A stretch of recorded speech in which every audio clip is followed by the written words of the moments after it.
అప్రకటిత emergency, రాజ్యాంగ విరుద్ధమైన emergency, మొత్తం రాజ్యాంగ వ్యవస్థలన్నీ నిర్వీర్యం అయిపోయినాయి.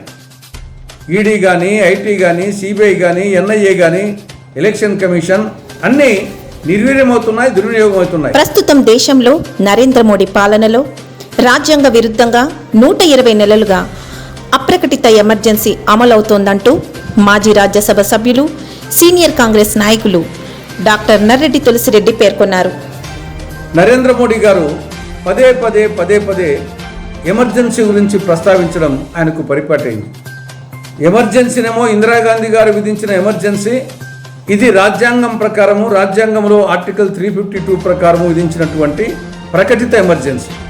ఇది ఉన్నింది 21 నెలలు.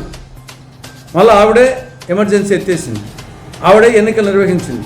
ఎమర్జెన్సీ ఎన్నికల తర్వాత దేశంలో కాంగ్రెస్ నష్టం జరిగింది, కానీ ఉమ్మడి ఆంధ్రప్రదేశ్లో 42 సీట్లకు 41 ఎంపీలు గెలిచిన నేపథ్యం ఉంది. ఎమర్జెన్సీ గురించి ప్రధానమంత్రి పదే చెప్పడం గమనార్హమన్నారు.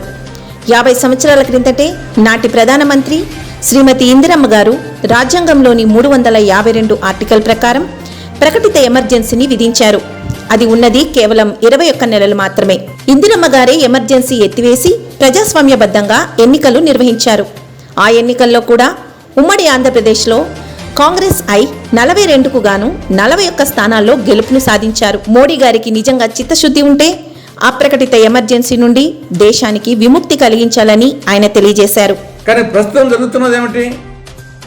నరేంద్ర మోడీ గారి నేతృత్వంలో గత 10 సంవత్సరాలుగా రాజ్యాంగ విరుద్ధంగా అప్రకటిత ఎమర్జెన్సీ జరుగుతూ ఉంది. 10 సంవత్సరాలు.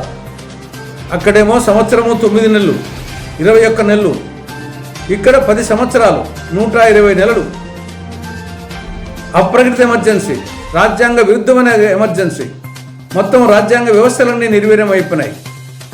ఈడీ కానీ, ఐటీ కానీ, సిబిఐ కానీ, ఎన్ఐఏ కానీ, ఎలక్షన్ కమిషన్ అన్నీ నిర్వీర్యమవుతున్నాయి, దుర్వినియోగం అవుతున్నాయి. కాబట్టి ఇప్పటికైనా నరేంద్ర మోడీ గారు దేశాన్ని తన అధీనంలో ఉన్న అప్రకటిత ఎమర్జెన్సీ నుండి దేశానికి విముక్తి కలిగించాలని కాంగ్రెస్ పార్టీ డిమాండ్ చేస్తూ ఉంది.